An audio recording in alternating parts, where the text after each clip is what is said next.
We're live on YouTube, X, Rumble, about to be live on Rockfin. As soon as the little red go live button is clickable. Hope everybody on the East Coast who's having a late night tonight's doing well. And everybody on the West Coast, also kind of a late night. It's more of a middle of the night for East Coast. Here we go. Live on Rockfin as well. Let's do this. It is 2:51 a.m. here on the East Coast. I guess that makes it 11:51 on the West Coast. And that's about as far as my time zone knowledge is going to go right now. But let's go ahead and dive in.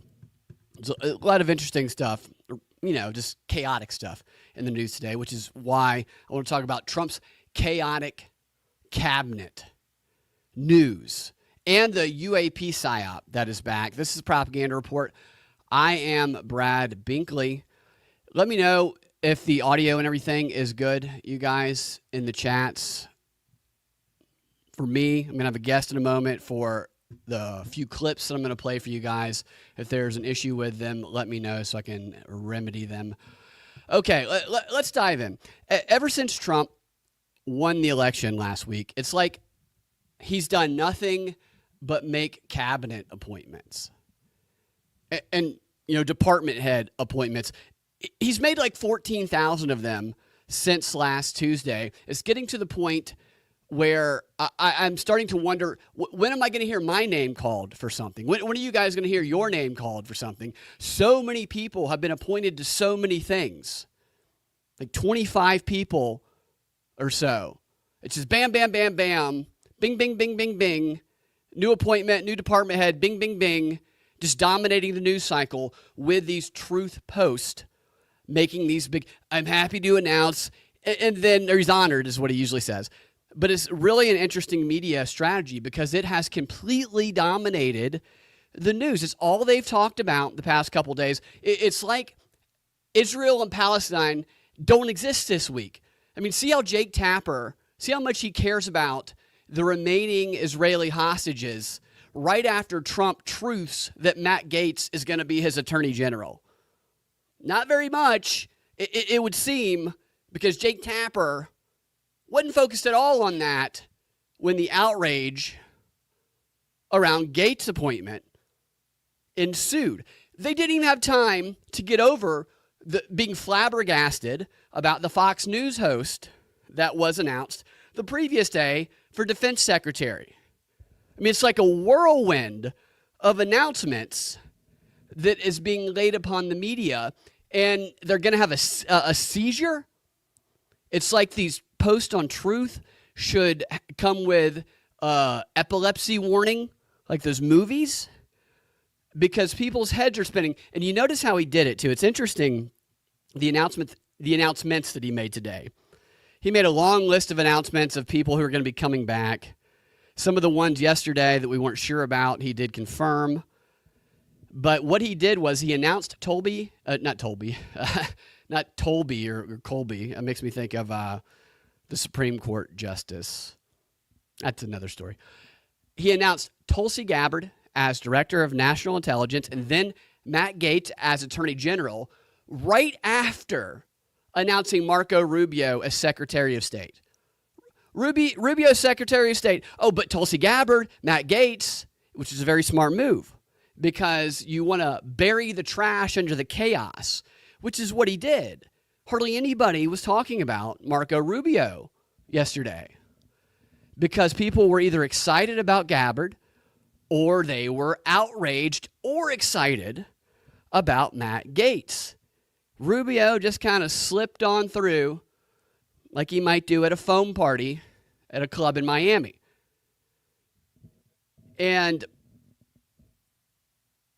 the way, some people say it's coordinated all with the media. Even if the elites together dislike the population broadly, they are not inhuman. They compete amongst each other. There's competing factions at every level of everything, especially when you get into the most competitive of people. The most competitive of people battle hardcore with the other most competitive of people. This whole idea that all of the elites of the world even though they did talk about at Davos how they're more united than ever before. But that unity does not continue with them because they are not inhuman. There is no perfect cooperation for anything, especially at a level of competitiveness that some of these people get. So even for those who think it might all be coordinated, it's not. There's things that are scripted, yes, absolutely. But these people are also, maybe they play games with each other, they play games with us. And what we're seeing here is like a cat and mouse game of just a bam, bam, bam, bam, bam. The strategy was, I'm just going to put this stuff out there and I'm going to take over the news cycle. And it worked. They try to balance it because they'll be in these coverage, the news will, talking about, maybe they'll be talking about a side story, maybe a little bit about Israel, focusing on, can you believe the Fox News guy who got appointed? And then all of a sudden, Matt Gaetz. And you can see they're perplexed in how to handle that. I've worked in media a lot. I was at WSB. People, when they get overwhelmed with these news stories, they go crazy. They go crazy. The media is driven crazy just like the public is driven crazy. And also what he's done with this is he hasn't only driven them crazy with the announcements that he's made, he's driven them and the public and social media crazy with what he has not done, which is appoint RFK Jr. to something, which has led to anxiety among people who supported Trump because of RFK Jr. It's led to an eagerness from those who want to give the I told you so. I told you he was going to kick RFK Jr. to the side. I told you he was for that group. They're getting a little too ahead of themselves by saying, see, I told you he didn't do anything for our RFK yet. But I tell everybody to read Trump's book, Art of the Deal. Not just because it's topical, because you tell people that, the first thing they do is they go, oh, he didn't write it. Okay, Hillary Clinton didn't write her books. None of these politicians write their books. Most people don't write their books. Most people hire somebody who's a professional book writer, and they walk around and they talk, and the person transcribes the essence of what that person communicates into a book. And Trump's book has, love him or hate him, has practical, useful knowledge and things that you can learn from in it, and that you can use yourself, but it also reveals a good bit about Trump. And the chapter about the impact that his mother had on him and her sense of drama, every time something like this happens, it just strikes me, that chapter is revealing. Go read the chapter in Art of the Deal where he talks about the influence his mother has on him, the dramatic influence, the flair. And he knows he needs to save the RFK Jr. announcement. I see some people are saying, no, he's going to kick RFK Jr. to the side.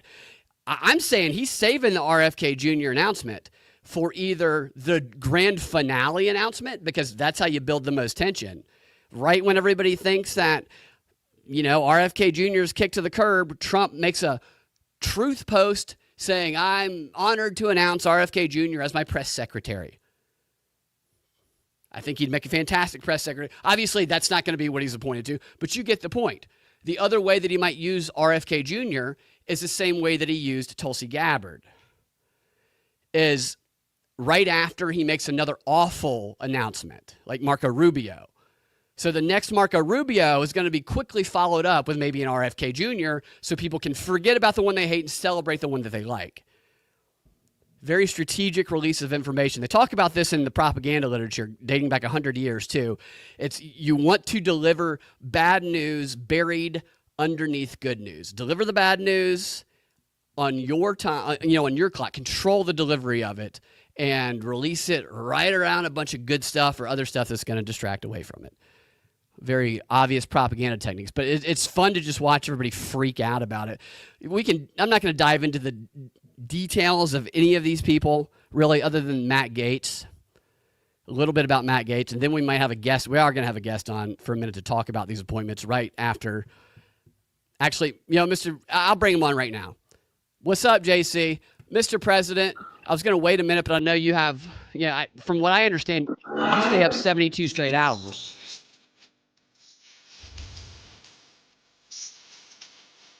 Mr. President.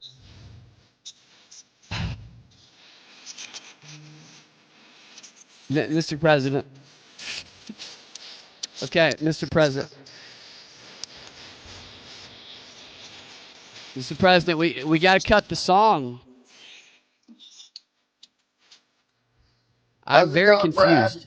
Yeah. What are you confused about? It's a great song. It's either Lee Greenwood or it's YMCA, but you've been coming out to this song with me lately. That song's by Rick Derringer. It was my good friend Hulk Hogan's intro song when he was in WWF and WCW.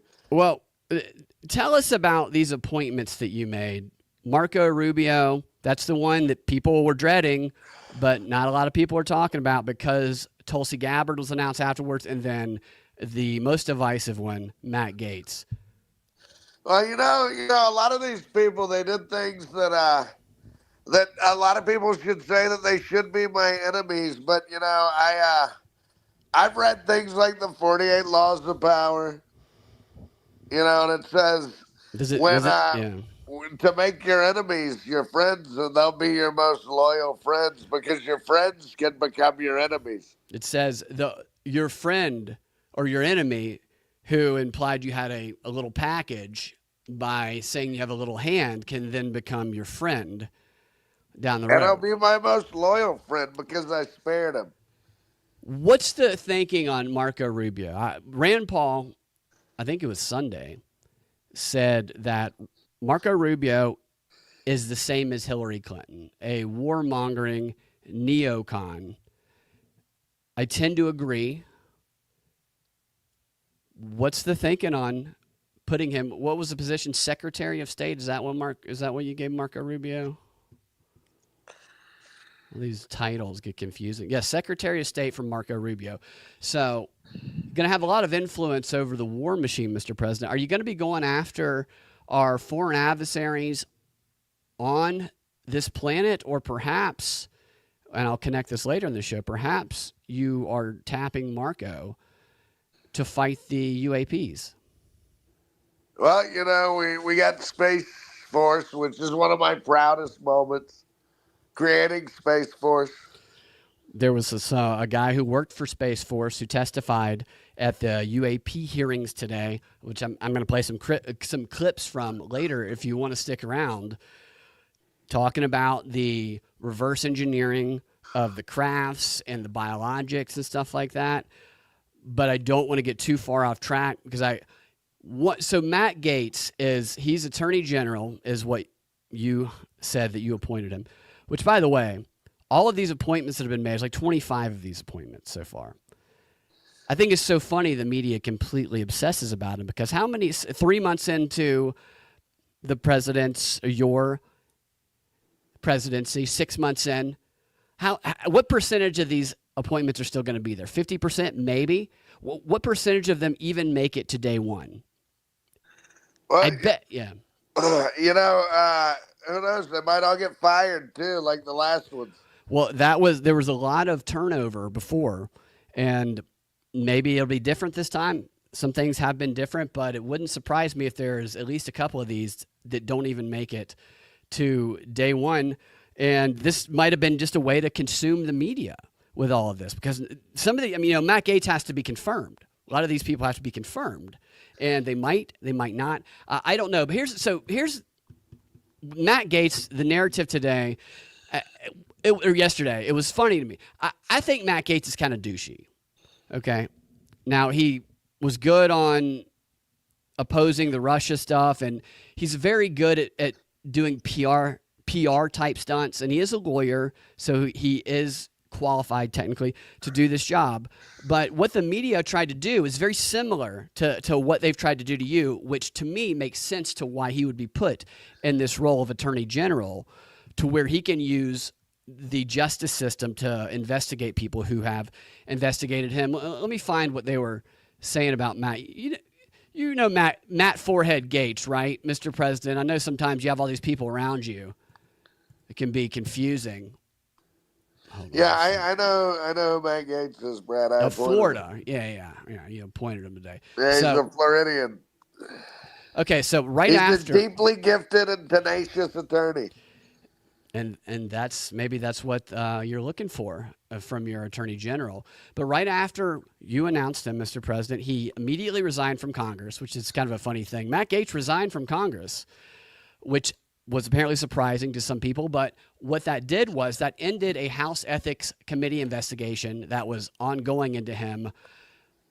That the media says it ended this investigation that was looking into whether or not Matt Gaetz engaged in sexual misconduct and illicit drug use, whether he accepted improper gifts, whether he dispensed special privileges and favors to individuals with whom he had a personal relationship, and whether he sought to obstruct government investigations into his conduct. So that's been the story, that maybe Trump did that so that he could have an out, and that he left Congress to stop this investigation. And they try and link this investigation to what they say is child sex trafficking investigation that was previously he was the subject of. Improper gifts, yeah. Favors to friends, yeah. I assume everybody in government does that. The sexual misconduct, they want the public to think that that is sex trafficking of a child, because every time they tell this story, they say he was investigated for sex trafficking of a child. And they don't clear up the story behind it,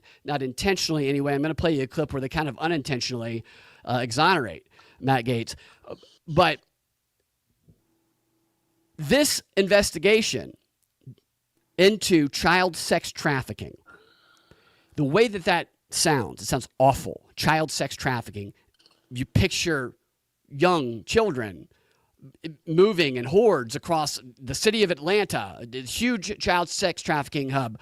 If you know lawyers in Atlanta, they can tell you a lot about that if they deal in that subject matter. And it gives you this image of something awful and evil, and it is awful and evil.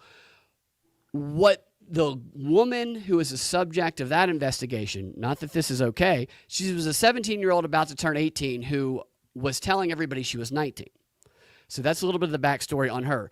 But that investigation into Gaetz was closed. The prosecution, they did not recommend bringing charges against him. And look, did it happen? I don't know.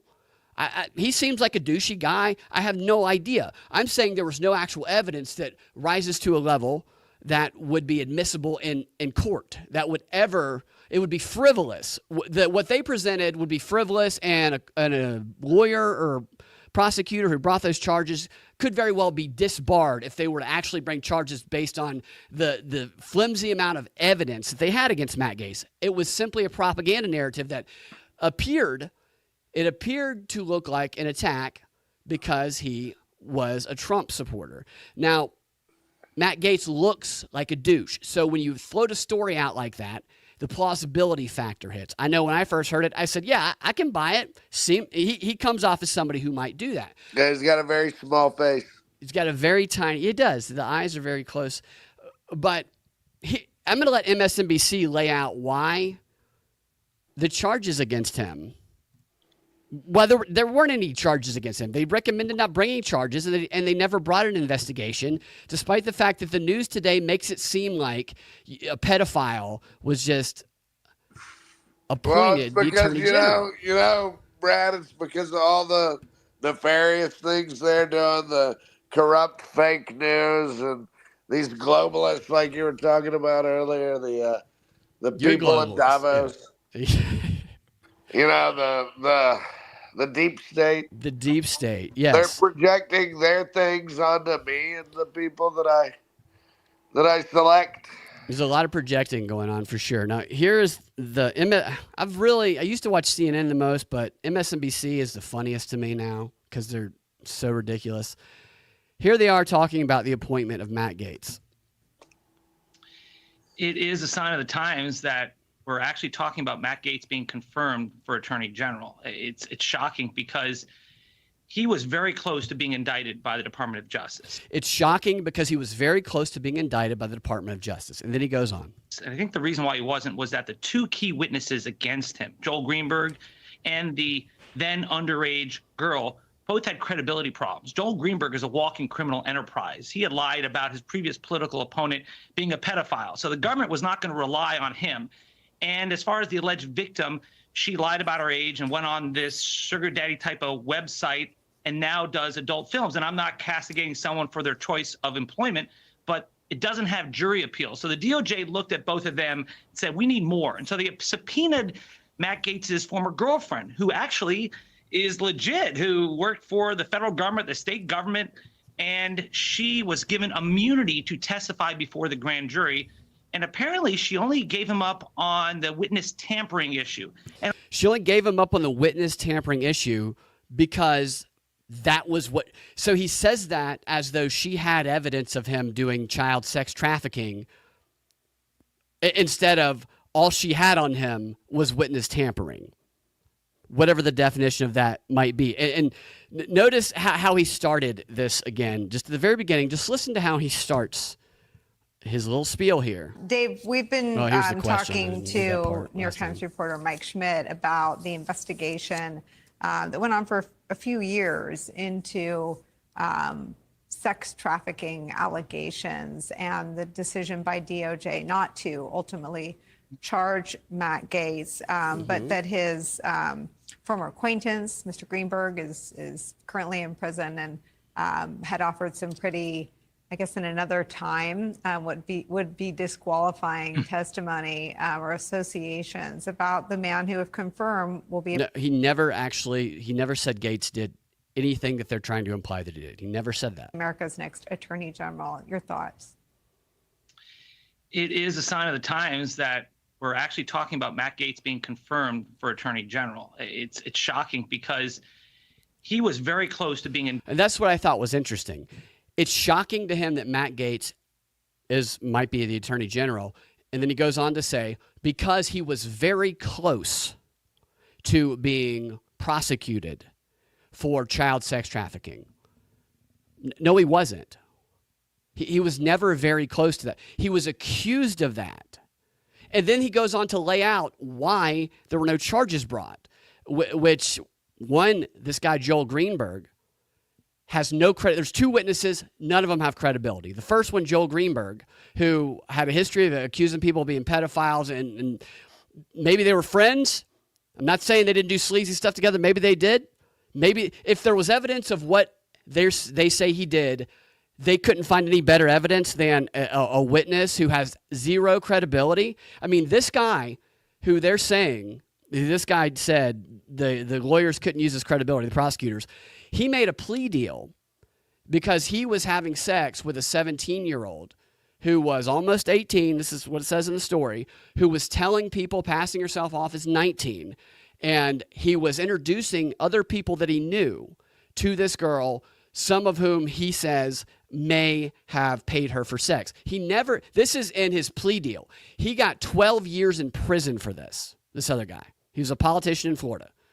His plea deal to admit to this, that he slept with this girl, got him 12 years. It seems as though he would have outed Matt Gaetz because he never says Matt Gaetz did anything. They make the association by the friendship or the past work they did together. And they spin it into this whole thing where this guy takes a plea deal as part of an investigation into Matt Gaetz so that he can get only 12 years in prison, and yet he never says Matt Gaetz does anything in his statement of admission. It's crazy what the media will spin into reality that's so far from the truth to smear someone. If they have evidence that Gaetz did it, present it. Don't lie. Of course, that's what they do, is they lie. But this guy then goes on to say, yeah, this guy's not credible. And then this chick told people she was 19, whatever. She says that her and Matt Gaetz had sex in a civil lawsuit seeking lots and lots of money, that there was no evidence, that the case had to be dismissed. Matt Gaetz said it never happened. That was the evidence that they had. That's all the evidence they had. And they have used that to have the media say, can you believe a sex trafficking child molester is going to be the AG? And you know what? it's kind of like what they did to Trump. A lot of E. Jean Carroll BS. And I would say that if Trump wanted to put somebody in the Attorney General's office who was going to be angry that he got smeared, they went after him, he continues to get smeared despite a lack of evidence, who will say, now I'm going to go after you. I'm going to investigate the people who came after me. He picked the right person. He picked someone probably pissed off and fed up about the smears. Now, again, I don't love Matt Gaetz, okay? I've always thought he was a little douchey. But when you go this far to try and make someone look guilty and you actually have no evidence, kind of makes you think that the whole thing was fabricated. I don't. Doesn't that sound a little bit like the way they came after you when they call you a sex offender and a rapist all the time, Mr. President? Oh yeah, it most certainly does. You know, Brad, you mentioned The Art of the Deal. Yeah, it's a good book. I don't know if you're familiar with my other book, What is it? Thinking Big. No, I haven't read that one. Well, let me tell you about Chapter 6, Brad. You got it with you? Chapter 6 is entitled Revenge. No, is it real? And if you'd like, I can read you a few excerpts out of how I feel about revenge. If you have one ready, then by all means. If you want to find one, well, I'll here you find a passage. Here's what one of the lawyers involved in Gaetz' case. This is a defense lawyer, but the federal government, they said they recommended to bring no charges against him on this. The lawyer said the federal government doesn't like to try out novel legal theories in court, which seems all these legal theories that they've been using to go after you are novel and new. They're just trying to fabricate new stuff that doesn't have any case precedent. They say it seems like they don't like to try out novel legal theories in court, especially against sitting members of Congress, because it usually doesn't work. And then he said, yes, there's strict liability for someone who has sex with a 17-year-old, even if she's only a few months away from turning 18, and even if she becomes a hardcore porn star. But prosecuting a case like this would be highly unusual if no hard evidence showing Gaetz has done this, and the case rests on an admitted liar like Greenberg and the word of a hardcore porn star. Exactly. But you would think that it's in evidence that he's guilty the way the media talks about this. And what they also do, which is funny, is while they're telling this story, they go, oh, and here is what a fellow congressman said about Gaetz just a few months ago. And they play a clip. I can't remember which congressman it is, but they play a clip of a congressman saying, I think it's a Republican saying, no, I remember nobody wanted to support Gaetz because we all remember when Gaetz was down on the floor of Congress showing everybody videos of all the chicks he hooked up with and talking about how he used to snort Viagra and drink Red Bull so he could last all night, which could very well be true, but is not a crime. But they say that in the same context of talking about child sex trafficking, so their audience pulls it together like it's the same thing. Now, is he like a douche bro on the floor of Congress? Sure. But would everybody in Congress, like this guy, would he really be admitting, if this were what the media says it is, then this would be child porn that he's showing off to people. And this other guy would be admitting to child porn. And the media, to looking at it anyway.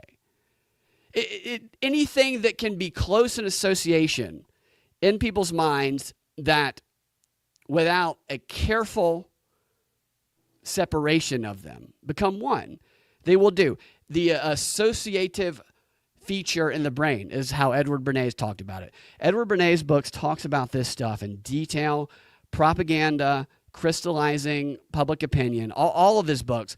He marvels over what you can do with associations, how you can connect things that are completely separate, lies with truths, make them into one, spin people's reality, brainwash them through the associative feature that all of our brains have. And when you overwhelm people with so much information all the time, like you putting all that bing, bing, bing appointments out there, people don't take the time to separate shit out because it's hard, you know? It's hard to try to keep up and separate. And they rely on that. Did you find a passage, Mr. President? Well, you know, when somebody hits you, hit them back harder. With Rosie O'Donnell, it got a lot worse. Rosie O'Donnell is a total degenerate. She attacked Kelly Ripa, who's a wonderful person, because Clay Aiken put his hand over her mouth to shut her up. Rosie attacked Kelly for that incident. Kelly's nice, and she didn't really attack Rosie back. Is this all true? This is all true. Rosie attacked Danny DeVito. She talked about him as if he was an alcoholic because he went out drinking with George Clooney the night before a show. Really don't like Rosie O'Donnell. He's not an alcoholic. I know him. He's a friend of mine. I called him and I said, Danny, she called you an alcoholic. Why don't you do something about it? You ever carry him around on your shoulder? Yeah, I let him ride on my shoulders a lot. Yeah, it's fun. This was before I had a problem with her, Brad. I told him, go on television and announce that she's bad news and you're not an alcoholic. He said, I don't want to get involved. I said, all right, you've got a different personality than I do. This is Danny DeVito you're talking about. Yeah, that's Danny DeVito. He didn't want to get involved with Rosie. The original Penguin. Yeah, I remember. One day you're a fan of that show, The Penguin. Oh, it's a really good show. You know, I see a lot of myself in The Penguin. Yeah, I know. That's very interesting, Mr. President, the vengeance. You seem very focused on a specific person. So are you hoping Matt Gaetz goes after the people who went after you? You know, Brad, we've already caught them. We've caught them all. We caught every single one of them. And it's coming, Brad. Are you talking about the storm? I am the storm, Brad. Really? So how you already have a vice president. How is JFK Jr. going to come back from the dead? Look, Brad, you keep harping on JFK Jr. This is, you know, the Anons. A lot of the Anons just muddle up things. This is the associative. I can't separate them. You know, they tried to make a big turducken out of it, conspiracy turducken. Q has to do with Sasquatch, the Kennedy assassination. You know, every conspiracy stuffed into the butt of a chicken and then stuff that chicken into a duck. The turducken. I know. Stuff that duck into a turkey. I got you. Yeah. You know, that's what a turducken is. Have you ever eaten turducken bread? No, I don't think so. It's delicious. Well, are you going to have a frog walk of the pedophiles turducken on Thanksgiving Day this year? Is that what you're saying? I mean, that would be a beautiful thing, but you know, I'm not gonna be officially in charge on Thanksgiving Day. You know, that's true. Hot take. You know, Biden has been working with me the entire time. Well, I know I have a story. I was about to go into that story. It's a good segue. Real quick before hitting into that, with Gaetz out, if he is confirmed, he still has to be confirmed, which who knows if that'll happen. And Rubio out because he's been selected for something.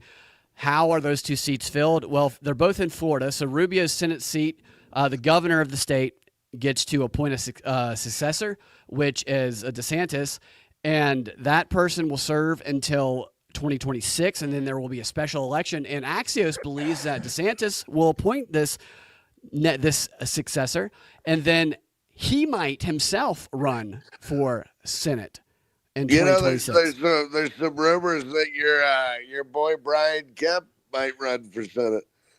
Yeah, maybe. Brian Kemp is, like many in Washington, compromised, so he'd fit right in. And for Gaetz, it'd be a special election, I think, immediately, I believe. All right, so you met with, let me put this up on screen. You met with Biden in the White House yesterday. Yeah, J-Man. How'd it go? It was really nice. It was really nice. We had a good time. We played some Pictionary and some Scrabble. You played Pictionary with Joe Biden. Can he draw? He's not as good as I am. Yeah, you are a pretty good artist. His hands are a But little bit shaky. he's great at sculpting. I had no idea. Did you sit behind him? Did you guys do like a Patrick Swayze and Demi Moore from Ghost scene? No, he does more. He does more Play-Doh sculpting. Oh, like Plato, Socrates. He sculpts philosophers. No. Play-Doh. Plato. Is Okay, I his see. medium. The kids. So yeah, I see. All right. So here's what. He likes the colors. Yeah, I mean, he seemed like he was in a I had to great. keep reminding him, Joe, don't eat it. Don't eat the Play-Doh. Yeah, Jill probably told him to eat it. He seemed in great spirits. When He had a big smile on his face, ear to ear, because he knows I'm going to pardon Hunter. I've been wondering, but look how happy Joe looks in that photo. Look at Mr. President Trump. He looks like he's kind of wants to get out of there, like he's got somewhere to be. Biden has his leg. Look how he's sitting. Well, Biden smells like urine. He smells like urine? Yeah, he smells like urine. What is this pose he's doing here on this seat? It's Biden? called man-spreading, Brad. He's definitely man-spreading. He's going to break his hips opening his legs like that. Actually, no, he's very flexible. He's a really flexible guy. Is he a gymnast? He's been doing a lot of Pilates. This is such a great photo. This looks like somebody... This looks like a Make-A-Wish Foundation that's just gone on too long.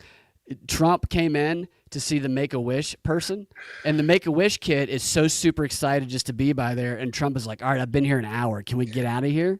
Well, Biden didn't want to drop out. He never wanted to drop out. I've heard that theory. Yeah, I don't know what the evidence behind that is, but I've seen the Young Turks, Washington Post talk about how the theory... I really don't like that fat Turk, I know you don't, but the theory is that the plan for the Democrats was to have an open primary, and they had convinced Joe to step down after the debate, and they were going to let all the other Dems fight it out, which I talked about this on the show because they were kind of teasing this with the news. They were priming people for it. They were talking about how it works. They complain about we're going to lose our democracy. Democracy's on the line, and then they didn't even pick someone in the democratic process. Well, it seems like they were going to kind of try and do it the way it was supposed to go. Not the way it might go with a true democratic process, but through one of these open primaries. I can't remember what the exact term they had for it was. But that Joe Biden, when he initially said that he was not going to run again, when he stepped down, the reporting was that he stepped down, but he did not endorse Kamala. That was what the news said at first. But according to this theory, and I remember it happening this way, about 30 minutes later, after I guess Pelosi and Schumer left or got off the phone with him or whatever the situation was, Biden, who was not happy about the whole situation, out of spite to a big FU to all of them, decided to publicly endorse Kamala because he knew that they didn't want her. I don't know if that's true. It's an interesting theory. And the way Joe Biden, the way you put a smile on his face, man, look how happy he looks, dude. He's like your Santa Claus, and he's a kid. A lot of people have compared me to Santa Claus. Well, Santa's kind of a creepy communist, Mr. President. Well, he was actually a Norse. He comes from Norse mythology. That's one theory. That's like the Die Hard Santa movie from a few years ago. And there's competing theories about Santa. He's pagan. Some people think he's just a pagan. Well, they come up and so the Vikings kept raiding Europe, and in order to help, assimilate the Vikings into civilization, they took a lot of their pagan religion mistletoe? And stuffed it into Christmas. Yeah, mistletoe, the Yule log. They raided them for their mistletoe and candy canes. All right, let me go through this article, and you can let us know how accurate this is. Not the Washington Post. The New York Post says there wasn't a lot of video. There's like a 1.5-minute video of Trump and Biden talking at the White House. But apparently you called in to the New York Post and told them what the meeting was like. And according to the Post, they said that Trump told the New York Post that him and Biden both really enjoyed seeing each other, And he said, it's been a long slog. It's been a lot of work on both sides, and he did a very good job with respect to campaigning and everything else. We really had a good meeting. And then speaking about the transition of power, which was the only thing they showed on camera, it was a very brief interaction, was we hope the transition of power is smooth because they want to keep showing that. Trump said to the Post, it's going very smoothly. And, then he said, talking about the process of picking officials for his second term, he said that the Republican transition team in the Biden White House enjoyed a very, very good relationship. And then he added that him and Biden did discuss two issues of which they differed in the past, and that was the ongoing war in Ukraine, which Trump has promised to end immediately upon taking office, and the ongoing war in the Middle East. Trump said to the Post, I asked for his views, for Biden's views, and he gave them to me, Trump does that. He sends, you see him asking people in his interviews what they think about stuff, so that tracks. And then he said, also, we talked very much about the Middle East. I wanted to know what his views were, where we are, and what he thinks, and he gave them to me. He was very gracious. And finally, he said, well, we're going to have a very, very nice meeting, another meeting before Inauguration Day that takes place between the two presidents sometime prior to January 6th or whatever the date is. And he said, that takes place prior to us going in. So we'll have that. But this was a very enjoyable meeting, Trump concluded. And then the Post said, Biden said that he's going to be attending the inauguration. It's almost like you guys have become fast friends. Like I said, we've actually been working together in the shadows for quite a while. Who knew? And Hunter, he turned in that laptop on purpose. What for? Well, to get all that information out about the deep state and everything, how corrupt everything is. Wait, Hunter turned his laptop in, which showed him having in very compromising just situations nobody would want anybody to see them in, so that he could expose the deep state because he anticipated that the spy agencies would call it Russian disinformation and then be proven wrong. That's right, Brad. That's right. That is a long game for Hunter and to sacrifice himself like that. So he must not have been. It's 4D chess, Brad. And is that why you're going to pardon him? That's why I'm going to pardon him, yeah. I've said for a while Trump should promise to pardon Hunter. I wonder if Biden, you're not convicted of anything. So I guess Biden can't really. Are you convicted of anything he could pardon you with? There's been so many lawsuits. Well, I can also pardon myself when I get in. Right, but it would be, if you guys traded pardons, it would be more, reciprocal. Have you thought about making Biden your press secretary? He'd be really good at communicating. He's doing a great job of talking to everybody and staying in the public eye. I think that he needs to be. He's been faking it this entire time. So he's really in great shape, you're saying? Yeah, he's in great shape. Are there not multiple Bidens? There's clones of him, yeah. Yeah. So who is that you met with today? Was that? That was number 3. Number 3. And does each clone erode like in multiplicity? Yeah, there's you've had a couple of them on your show, so that should prove that.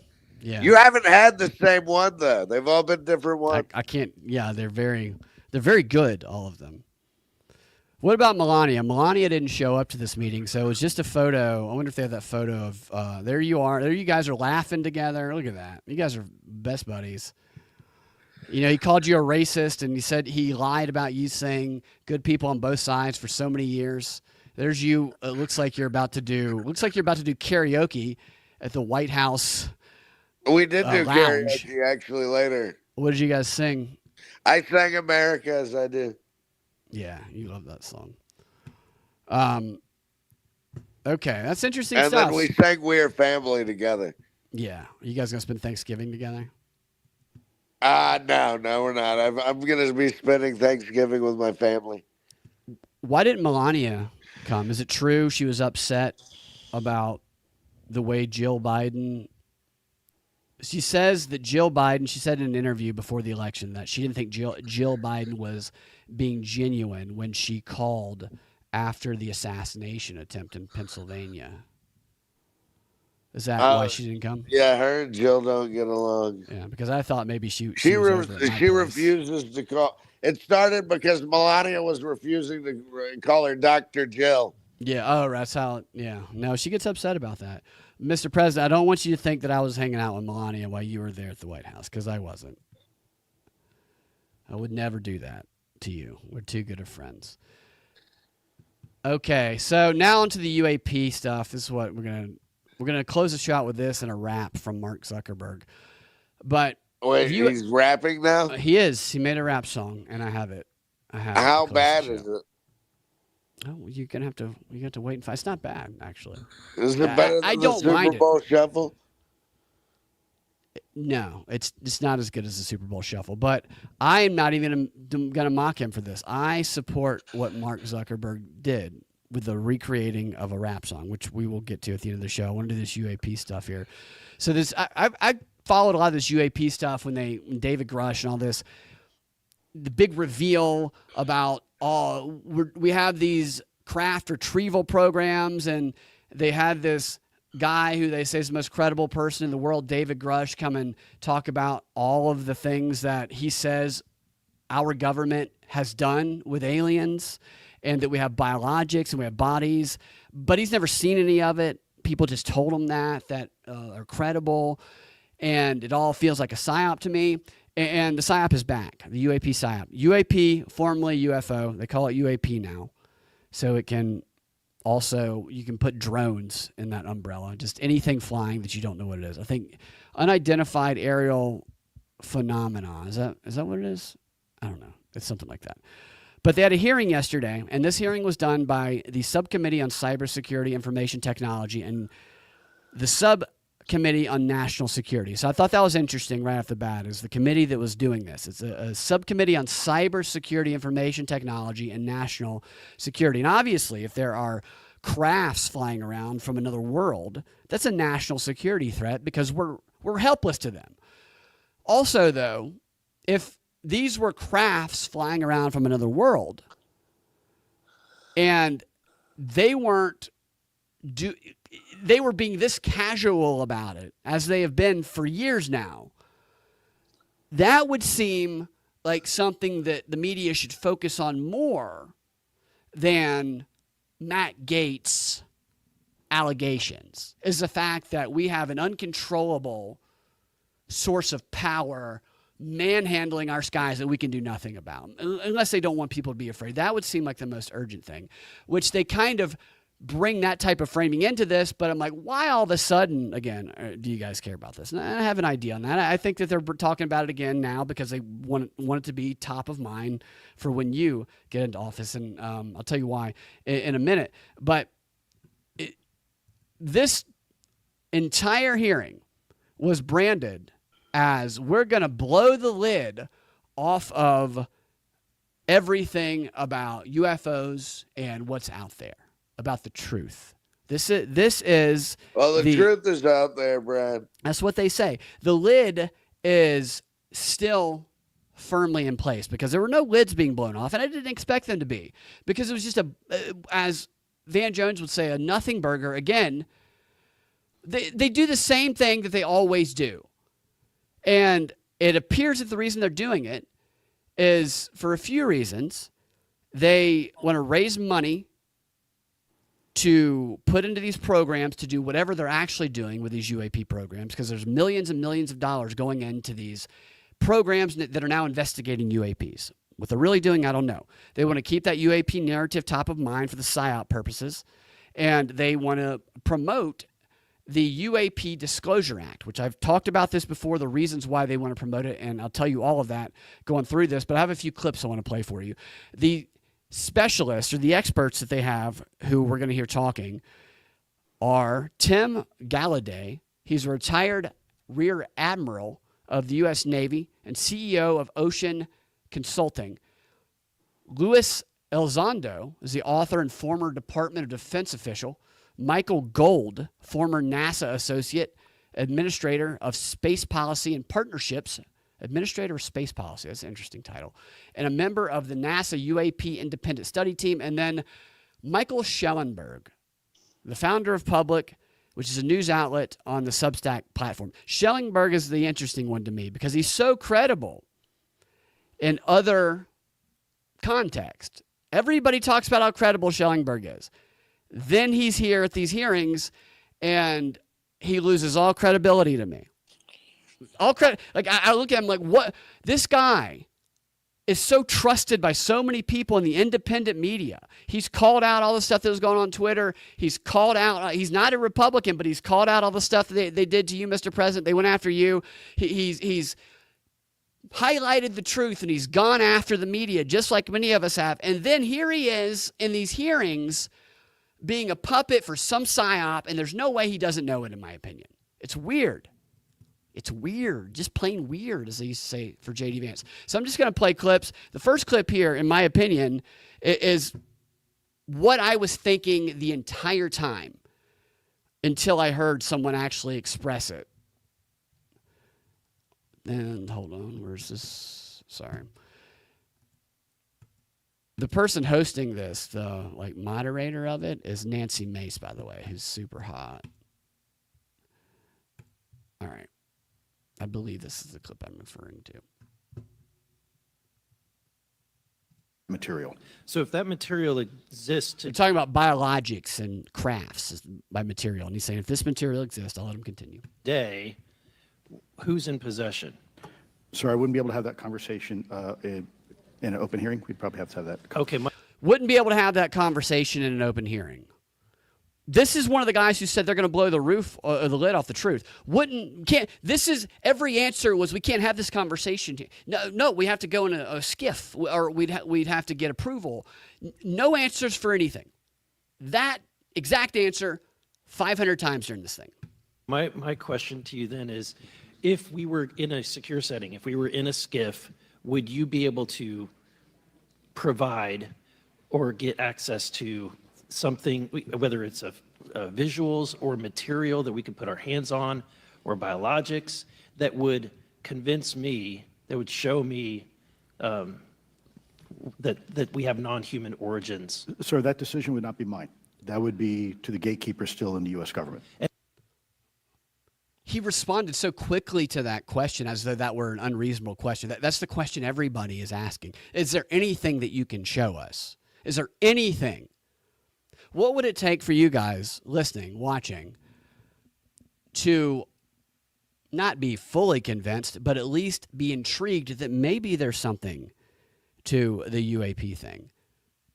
It is a bunch of hearings where all the answers are, no, we can't tell you that, and no, we can't show you that, but I promise I've seen this, or somebody told me that. What would it take for you guys to have a piquing interest in it? Because for me, this is insulting right here. I mean, this is the best question. Convince me, and the guy says, I can't do that. And who would we, so if you were in our shoes, where would you go from here? How would you get that information? A lot of times we just don't know who to ask because we don't know where to go next. So if you were in our shoes, where would you go? Well, I prefer to answer that question in a closed session. However, we established Arrow for that very purpose, and unfortunately, under its previous leadership, it failed. Why are we in an open session if you prefer to answer everything in a closed session? So one would hope that they would have the authorities necessary to do that.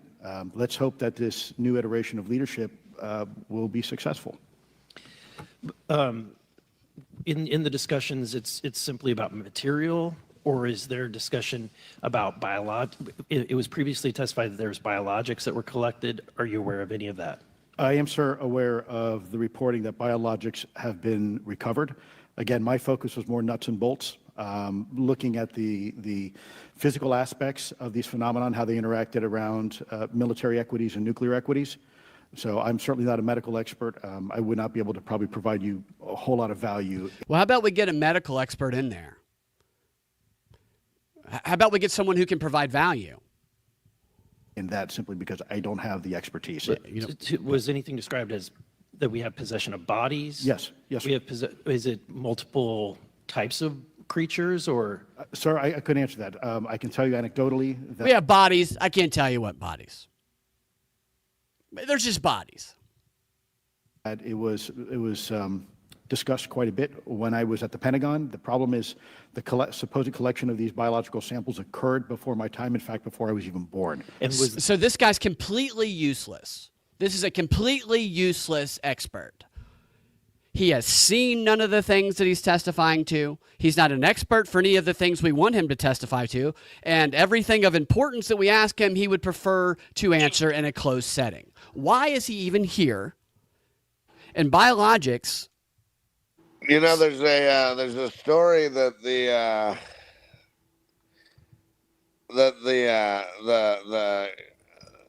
crash in Roswell was Russian A Russian manipulation craft? job. And they had taken Nazi scientists who worked on the Bell technology. It's like, so their version of paperclip. Right. Created their own saucers, flew them into the United States, Yeah. flown by children with Down syndrome that had been, Wait, is that really part of the story? yeah, that had been given reconstructive surgery to look like the Greys. And when Wait, hold on. Back up for a second. I've never heard this. You're saying that the Russians had their own Operation Paperclip where they took some of the Nazi scientists and they created these crafts that the Nazis might have been working on. the Bell. The Bell, yeah. And then they said, you know what we need to do? We need to train people with Down syndrome to fly them, and Well, then they were flown remote. We'll make the Down syndrome people look like gray aliens. Yeah, they surgically reconstructed them. Are you making this up, or is this an actual theory? It's in a book. I can't remember the name of the book. I'll have to find out, and I'll let you know. So I guess they didn't. I mean, didn't those Hitler kill biologics most people those that have Down biologics syndrome? Could be retarded children. Russian retards. But this was Russia, though, not. So Hitler killed people who had disabilities. Well, they That's part of the flew story. them. They The flew Russians. them into Roswell, New Mexico. And our government couldn't tell the difference in a gray alien and somebody with Down syndrome who's had bad surgery. Maybe we're the retards. Biologics. Do you know what a biologic is? Do you have a definition of that? I assume that it's like matter of some type of being. Right, and so nobody actually asked what a biologic is in the previous hearing. A biologic, if you look it up, it says a biologic is a pharmaceutical drug that comes from a living organism or its products and is used to treat, diagnose, and prevent diseases. A biologic could be a vaccine, but Nancy Mace does ask this question, which should have been asked a year ago when they first started talking about this stuff. Nah. All right. Briefed on. Okay. Can you say, here she is. The book's UAPs called work. Area 51, an uncensored history of America's top secret military Is that base. an older book, new book? I don't know when it was published. Yeah, I'll check it out. That's interesting. I've never heard that theory. So here's Nancy Mace trying to find out what, and she does this at the end of this hearing too. That she should have asked this at the beginning of the hearing. Clarify the definition at the beginning, not the end. What they were, biologics, non-human, et cetera.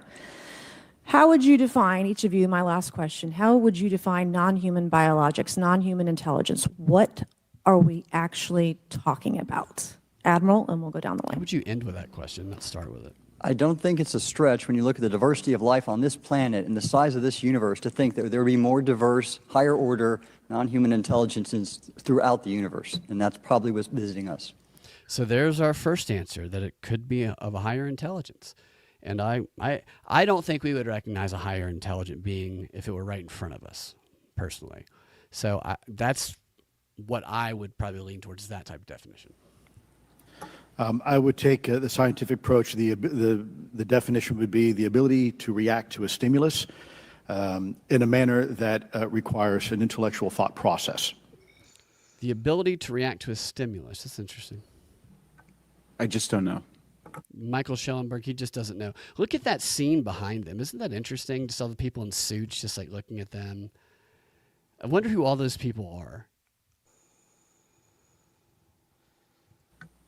I think we must be modest in our assumptions that we're looking for intelligence. That could be biological, it might not. It could be biological, maybe not. Non-biological, but what non-biological No, intelligence, this what does is that interesting. mean, though? Artificial intelligence, There you go. ML, machines. We assume that all intelligence would be like us. And every time we look out in the universe, we are humbled relative to what we don't know in terms of the forms of intelligence and what it may take. I can assure you I probably can't ask you your question, but I think the ultimate answer is going to surprise us all. So we don't know exactly what biologics are. The definition is open, which brings me back to the UAP Act that they want to pass. They talked about this a lot, is pass this act because they want to get this funding and they want to get some of the other they always rope things into bills that people don't read the bills. I don't know if you can see that very well, but one of the main things that's in the UAP Disclosure Act, which bipartisan act, I don't know why it hasn't passed yet if it's bipartisan, but it's the exercise of eminent domain, which means the government can come take your property on the basis that it's for the public good for them to take it. And it says here in the Disclosure Act, disclosure of recovered technologies of unknown origin and biological evidence of non-human intelligence. And part of the bill, exercise of eminent domain. The federal government shall exercise eminent domain over any and all recovered technologies of unknown origin and biological evidence of non-human intelligence that may be controlled by private persons or entities in the interest of the public good. So they could go to Smallville and exercise eminent domain over baby Superman, according to this. Any aliens that might be thinking about stopping by Earth in the U.S. might want to pick another country or another planet because the government will exercise eminent domain if this bill is passed on them. And as we just heard, and I said this would be the case a year ago when this came out, I said, we don't know what biologics are. AI could be biologics. There could be somebody in their garage developing technology, innovating, creating something that can make them very wealthy and make the world better, that the government, because of this broad definition, if we go based on what this group just said, could come in and say, that AI you're creating is a non-human intelligence. And we are going to exercise eminent domain, and we are going to confiscate your innovation, your creation, and use it for the public good, the government. We're going to do it for so screw. They could just take anything that they could rope in to that definition. And with so many people doing so many things with AIs and robots and things now, people need to read this act. So this is like a kind of a under the radar act because it's like, oh, aliens, UAP, whatever. I believe in aliens. I don't believe these people. I don't think a lot of people believe these people, but if they're able to get this bill passed, this eminent domain clause seems like it could be pretty unrestrained, in my opinion. All right. I don't know if you're still with us, Mr. President. I see you're there. We've got a couple more clips I'm going to play before we get out of here. Man, Nancy Mace is so hot. Not as hot as, I don't know.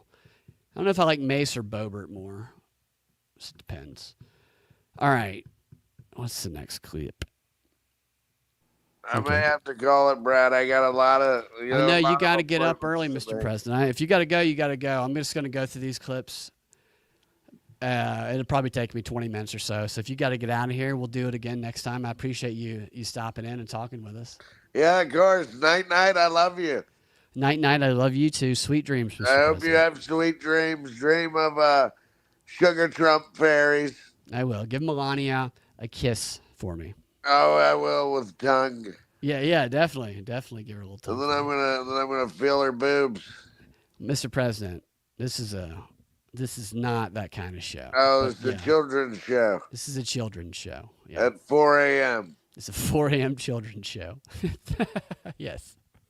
Yeah, next No, thing it's you not. know, you're gonna be doing drag reading to children. Well, that's what I was about to do. I was about to pull out my white men for Harris costume. All right. All right, Mr. President, thank you. We'll talk to you again soon. Have a fantastic evening. Yeah, and goodbye to all of your propaganda network nation. Yeah, Propaganda Network Nation. Thank you, Mr. President. And we'll have to get you and Joe on sometime soon, since you guys have become such fast friends. Yeah. Maybe we'll play some type of game. Yeah, that'll be fun. All right, Mr. President. Talk to All you next right. time. Okay. Next clip. This is another angle of this, and this is where I think it's going. The China angle. It's not really, I think that's where a lot of people think it's going, even though they act like it's not going the China angle. My theory has always been that they're going to blame, they're going to act like this is UAP stuff, and then as they want to make a push for war, they will have a revelation that this technology was China, and they're actually far advanced, and they're a threat to us because of this technology. And I even believe that they could still tie the Titanic submersible that blew up in the ocean to this, which I'll connect that in a minute when we get to that clip. But here is the China angle. Let me get this up on screen. Man, oh man. Can you see it? No. Why is this black? Is this part of the Lockheed Martin discussion, or was this the biologics is a completely separate? Did I play that one? Separate yet related. Okay. Has anyone made contact? Sir, I'm sorry, could you specify? Has there been any, to your knowledge, any communication with a non-human life form? No. So the term communication is a bit of a trick word because there's verbal communication like we're having now. The problem is you also have nonverbal communication. So this is not the clip I thought it was, but I thought this clip was interesting too, the way he talks about communication. And so I would say definitively yes, but from a nonverbal meaning, when a Russian reconnaissance aircraft comes into U.S. airspace, we scramble 2 F-22s, and we are certainly communicating intent and capability. So there was a document that went along with this, like a 200-page document that was published to go with this hearing. And as part of that document, they outlined all of the types of crafts. There's little boxes and descriptions of the craft, the way it moves, the way it lights up, the physical effect it has on humans who encounter the craft. And I'll go through some of that in a minute. But the communication aspect of it here, what it says in that document is it says that other countries are also seeing these things too. And they also have programs like our retrieval program. And it says that like every country has tried to shoot these things down, and they can't shoot them down. They just can't shoot them down. If that's the case, then why are we having congressional hearings on this? Why isn't there more global communication on this? This sounds all like bullshit to me. Not aliens. I believe that aliens exist. Maybe even in some of the they might even be pulling from actual alien type, UFO type stories that might have been real, and they might be stretching them and spinning them and using them for their own purposes. I don't think for a second that they're actually going to have a revelation for us. I'm reading the comments in this hearing, and people are believing that these guys are authentic. I don't see these guys as authentic for 1 second. Am I wrong on that? Am I too cynical on this? I don't think I am. They just don't come off as trustworthy to me. And when they can't answer any questions you have, and they can't give the same definition for biologic. Everybody's talking about biologics. We asked, what's the definition of biologic? We got 4 different definitions. So how can we have a conversation about we have the biologics when nobody can agree what a biologic is? And then we want to pass a bill that talks about how the government can confiscate any biologic using eminent domain, even though there's no definition that's agreed upon for what it is.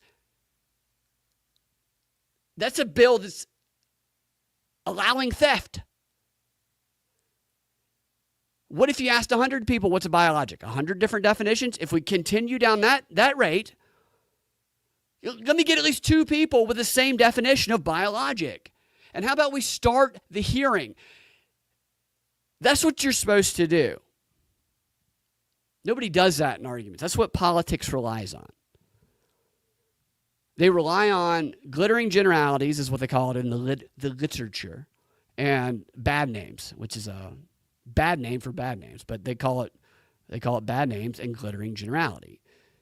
And the words they talk about that are constantly recycled are liberty, freedom, democracy, fascist, all the same shit that's been used over and over. Everybody's run for democracy, to save democracy for over 100 years.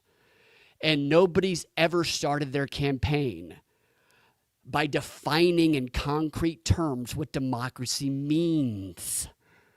Because the second they do that is the second they lose most of the people they're trying to win, because they rely on their audience defining democracy themselves. And everybody who supports a candidate has a different definition of what democracy and freedom and all the shit they promise is. And as long as the politician never defines it and destroys those realities, making a bunch of people go, oh my gosh, I didn't realize we had a different definition of this. I'm going to go support somebody else. They leave it vague and they get real emotional, and people fall for it. It's crazy. The simple question of define that vague term, because both sides, all sides are running for it, trying to protect it, trying to save it. How is that possible? It's only possible if everybody's definition of it is different. Force them to define things, and it will take away a lot of their power. And that's the same shit going on here. Biologics is a glittering generality of the UAP UFO PSYOP. And if that bill gets passed, whatever the government decides is a biologic at your house can get confiscated by eminent domain. I think the same goes with this. We have these things that are being observed over controlled U.S. airspace, and they're not really doing a good job hiding themselves. They're making it pretty obvious. This guy's never seen any of this stuff, by the way. I might have said that earlier, but nothing this guy's talking about has he actually seen. Have the ability to even interfere with our nuclear equities and our nuclear readiness. Is the United States government and our contractors, are they pulling technology from this? Or they're reverse engineering this? Sir, as I previously stated, and please forgive me, I am not authorized to discuss specifics about crash retrievals. This is the whole reason for the hearing. This is one of the guys who said they're going to blow the lid off of it, but he's not at liberty to discuss the specifics of any of it. I signed documentation with the U.S. government. What I can say was, after a very thorough review process by the Pentagon, what I wrote about, and that was my limit, unfortunately. The only thing he can talk about, he says this in one of the other clips, is what's in his book, is what's in a book he just published. Why are we having a hearing if the only thing he can say is already written in a book he just published? Is this a grand advertisement for this jackass's book? That it was given. Thank you. Yes, sir. Thank you. I would like to recognize Mr. Timmons for. No, we're not going to recognize Mr. Timmons. All right, a few more here. There's a Boebert, some Boebert clips, which are pretty good. We'll see in a second. This is the China one. Hold on a second here.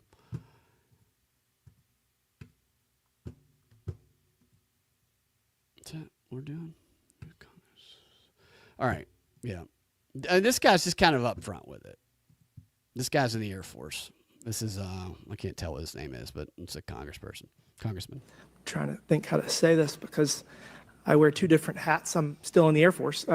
So, I mean, it seems that they're becoming increasingly brash. And the question that we really have to figure out is it China or is it non-human? And I think that's the biggest question the American people want to know. If it's China, it's scary because they have a lot of technology that we cannot explain. And if it's non-human, that's scary because we don't know the intent. Would you say that's fair?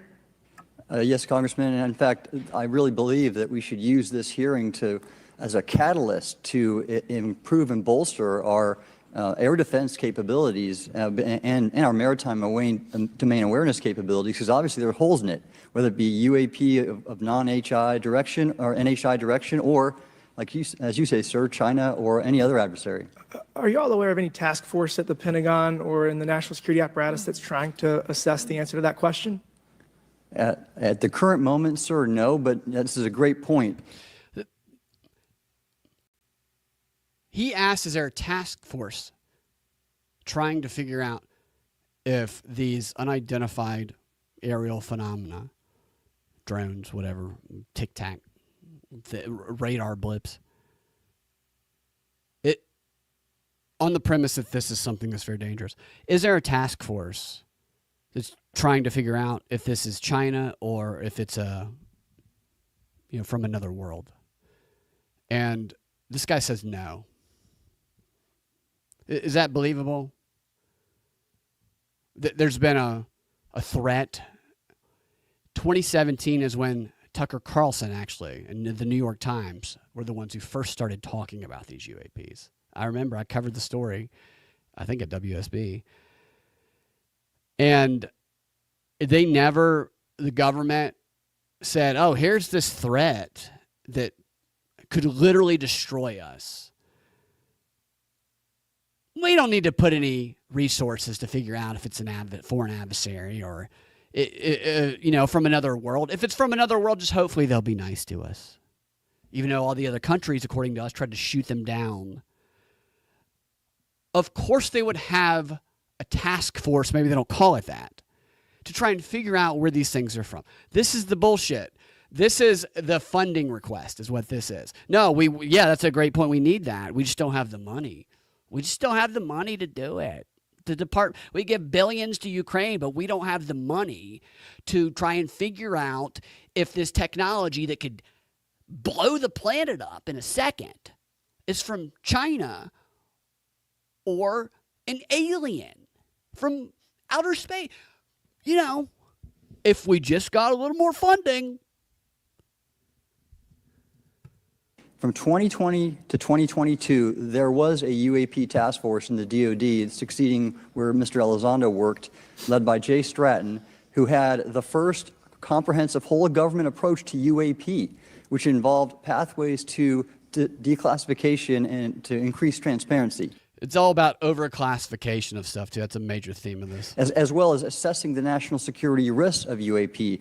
This was a really well-established approach, and we have all advocated that something like it return. No, he's full of shit. He's saying, give me money so I can start a thing that I can be in charge of.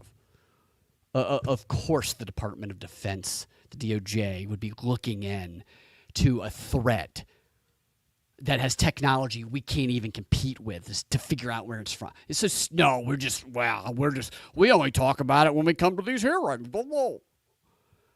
I mean, it's insulting. And people in the chats, they buy this shit. What is this one? Okay, I think this is Boebert here. I'm going to get rid of this one. Let me see. Boebert? Okay, this is Boebert, I'm pretty sure. Lauren Boebert, everybody's favorite Beetlejuice date. Beetlejuice came out. Boebert for somebody probably. But Boebert cracks a joke. She gets 5 minutes here. She doesn't use all 5. But she cracks a joke about the 2020 election to open things up. And then she asked the best question of the entire hearing. I laughed out loud when I heard her ask this, which is great. I mean, might as well. Screw it. Here she is. It's okay, Mr. Elizondo, you stated in your testimony That is not the right clip. I am dumb. Where's the Boebert clip? I knew I was going to get my clips on. B-O. Hold on one second. I'll find Boebert. Always going to find Boebert. All that build up and I had the wrong clip. Very, very embarrassing. All right, this got to be it. Boebert. Okay, here she is. There she is. All right. Recognizing Miss Boebert for 5 minutes. for 5 minutes of questioning. Thank you, Madam Chair. Now that we have all been cautioned in this committee hearing that the mention of Pentagon's Immaculate Constellation program could put us on a list, well, I already find myself on many lists. I should say Mace announced this thing at the beginning, Immaculate Constellation or whatever, which Mace said over and over during this hearing. I think she's like trying to like turn on these older guys the way she does it too. And she calls them babe and stuff. It's funny, but it's also like, I don't know if that's appropriate for the setting, but whatever. Boebert is piggybacking on that idea because apparently if you even say immaculate, whatever the term is again, the name of this program, that it puts you on a list. That's what the premise was. It puts you on a list to even say that. I'm sure. So I speak my mind often, so why not just keep going with it? May as well just go all out and say it. The earth is flat, birds are government drones, and we've never set on foot on the moon, and Joe Biden received 81 million votes in the 2020 election. So let's just see how many lists we could get on here today. But Mr. Schellenberger, I wanted to ask you, I think I understand from this hearing that you would agree that classifying information like this is not in the best interest of the people. Is that correct? Yeah, I mean, with the caveat that, of course, I would support classification necessary to protect secrets essential to national security, but I think it's pretty obvious that there's overclassification. Overclassification, yes. And so in most instances, if they can't tell us what, do you think at some point they'll at least tell us why? President-elect Trump has repeatedly committed to greater transparency, both on the UAP issue, on JFK files, on COVID origins, and many other things. So I think that we need to make sure that the next administration is held accountable. Well, yeah, I agree with that. Agreed. And this is for all four of you. Yes or no, please. I have many questions I want to get to. Are there any known instances of recovered materials or technologies that are not of human origin and maybe connected to any advanced bioscience defense programs within the USG? I don't know. I wouldn't be able to answer that, ma'am. So just where she's going here is leading up to the next question. None of them know the answer to this. Is it bioscience program from taking material from the biologics? What can you do with it? And here comes my favorite question. I don't know. I don't know. Okay, so there are rumors that have come up to the Hill of a secretive project within the Department of Defense involving the manipulation of human genetics with what is described as non-human genetic material, potentially for the enhancement of human capabilities, hybrids. Are any of you familiar with that? Yes or no? No, ma'am. I am not, ma'am. I'm not. No, ma'am. No. I love this. She asked them if the rumor up on Capitol Hill about the alien-human hybrids is true, the secret government program, the X-Files storyline. Maybe the X-Files got it from reality. Maybe the alien-human hybrids are real. I loved that she asked that question.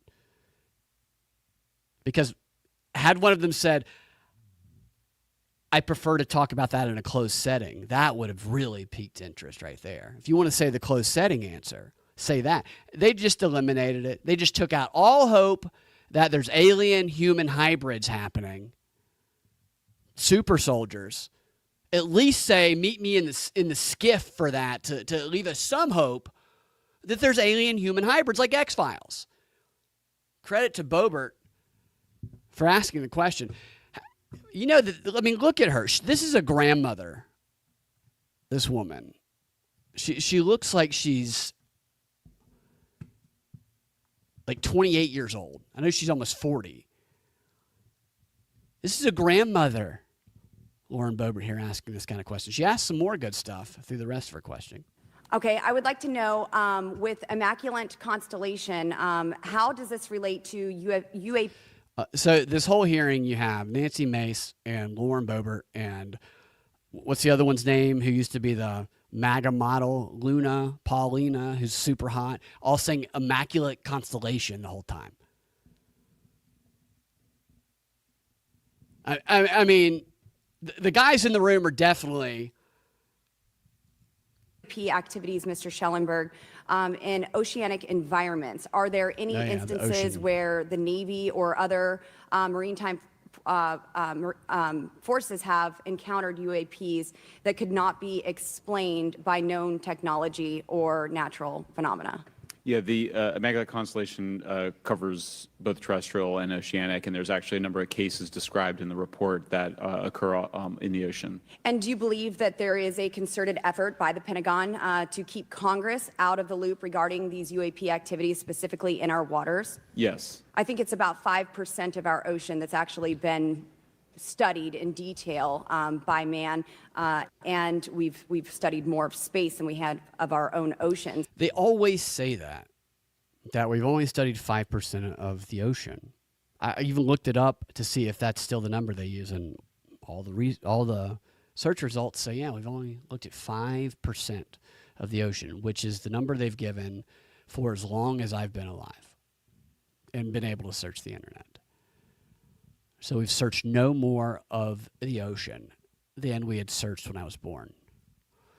And how do we know we've only searched 5% of the ocean if we've only searched 5% of the ocean? How do we know how big the ocean is? How can we possibly know that percentage without having explored much more of that percentage? It does speak to the narrative, though, of the submersible UAPs, which they're talking about right now. And we'll get back to the Titanic submersible in a second. And so are there any accounts of UAPs emerging from or submerging into our water, which could indicate a base or presence beneath the ocean's surface? I don't know about a base, but as I mentioned, I had a different source entirely describe this pretty extraordinary footage that exists of orbs, of an orb coming out of the ocean and being met by another orb. Somebody else described this amazing footage. Nobody on this panel has seen any of this. They haven't even seen the footage. Some would say that there's multiple hotspots where we see frequent activity. So in your investigations, have you come across any data or visual evidence like sonar readings or underwater footage of these UAPs? I have not beyond what's in the report. You've written about UAPs not only in the air but in underwater. Are there any specifics on what you've learned about the UAP activity in our oceans? Particularly, have you spoken with sources who have provided any evidence or eyewitness accounts of these UAPs interacting with our naval forces or being detected by our underwater surveillance systems? Nothing beyond what's in the report and then the specific case that I mentioned with the orb. So this report says it all. There's no other information that we are aware of regarding the activity within our waters. I have other sources that have told me that have shared a significant amount of information, but they're not comfortable with me sharing it at this point. Okay. So yes, he has other information, but the whole point of this hearing is to get information. They're not comfortable with him sharing it at this hearing specifically to divulge that information. Okay, I see. Are there any technological capabilities observed in these oceanic UAPs that seem to defy our current understanding of physics or our engineering capabilities? It seems like they all do. Yes, I would agree with that. My time is up, but I do appreciate your bravery, your courage for coming here and speaking Very today. brave, And very seems brave. like there's still some questions that we need answers to. There's a lot of questions we need answers to, Lauren. A lot of questions we need answers to. Here, this guy from Tennessee, he's annoying. He talks like, he's like, I'm going to talk like I'm so Southern, just a Southern boy. To me, this guy's the phoniest guy in Congress, personally. Just something about him I don't trust. Burchett, or whatever his name is. He does ask about the submersibles, though. Experience with submersible objects? Sir, I've no personal experience, but I've had witnesses on submarines come to me and say they've seen on sonar data. Correct. Okay. Yeah, how would USOs. you characterize those, and how do they move? The one instance that was revealed to me was Like Rihanna. in the 80s on a nuclear-powered submarine, a ballistic missile submarine, that the object exhibited the characteristics of a Russian torpedo in terms of its speed of movement and closing rate with the submarine, and then it slowed and followed the submarine slowly in its wake for a period of minutes, and then rapidly exited the scene. And nothing that we know of and technology-wise could replicate that. And the speed of these objects was faster than anything that This we was the have 80s. or anybody else has that would be manned. Is that correct? It was on the order Underwater. of a torpedo. So Yes, sir. Yes, sir. But as it exited, Well, I don't Characterize- exactly know how fast a torpedo is, but I expect it does better than my old outboard Scott Atwaters. Yeah, you got country whip, make a little cliche comment is what he always does. So the submersible, the faster than what we have technology underwater, faster than a Russian torpedo, kind of like a Russian torpedo. This brings me back to the Titan submersible. Now, I know that they have given kind of an explanation for what happened to that submersible. It was like a year and a half ago at this point, where this rich guy built this submersible. NASA helped him build it. They gave him a blueprint, even though they tried to distance themselves afterwards. He literally used their blueprint. They helped him design it.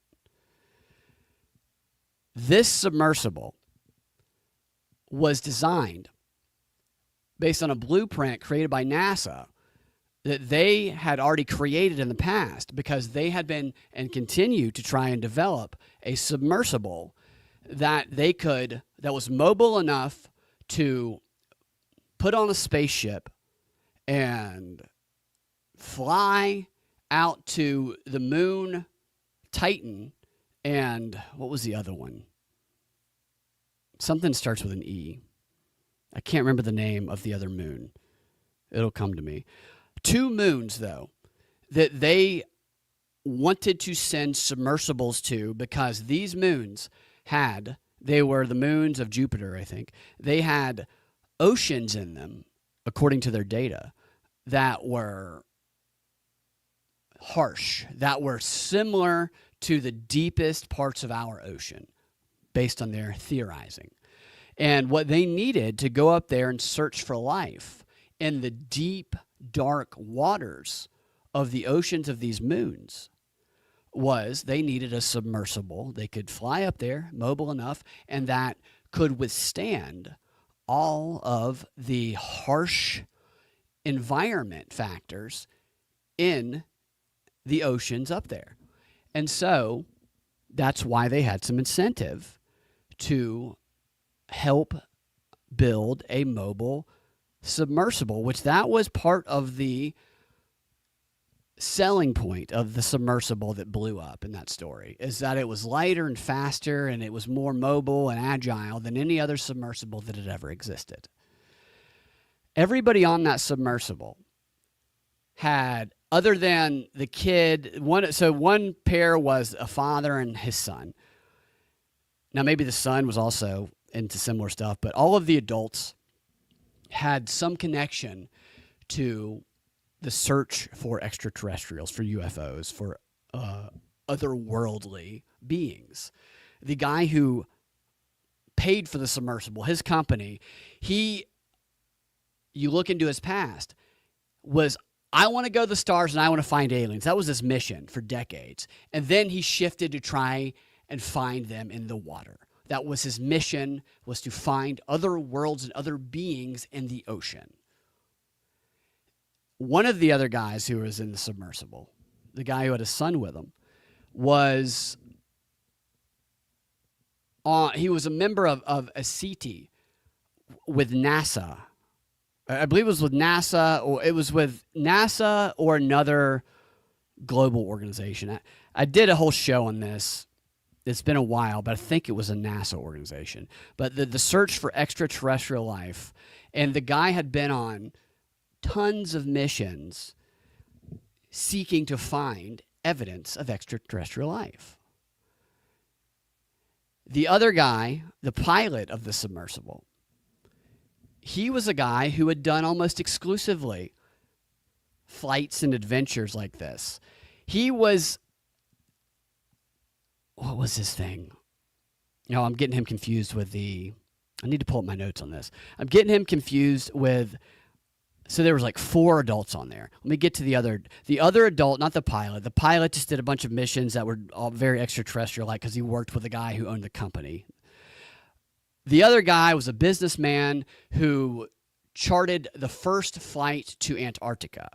And he took Buzz Aldrin to Antarctica, I think back in 2016 it was. And if you go back and look at some tweets or you look up the stories about it, there was tweets from Buzz Aldrin about how he was deathly ill.